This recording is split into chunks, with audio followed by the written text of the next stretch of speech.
İbn Teymiyyə onu gerdə qoydu. İbn Teymiyyə Aristotel məntiqini tənqid edə bildi. Quran-ı Kərimdə və İslam mədəniyyətində mövcud olan mühakimə alətlərini üzə çıxarmaq və yenilərini yaratmaq üçün səy göstərdi. Bunlara üstünlük qiyası, analogiya qiyası və digərləri daxildir.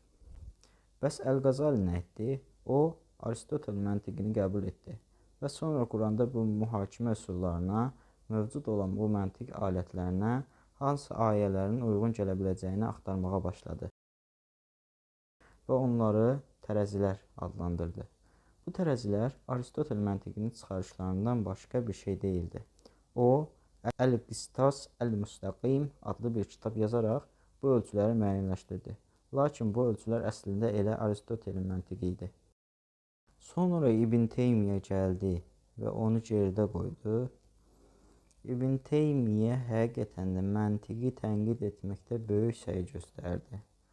Onun tənqidi doğru idi və müasir nəzəriyyələrdə üst-üstə düşürdü.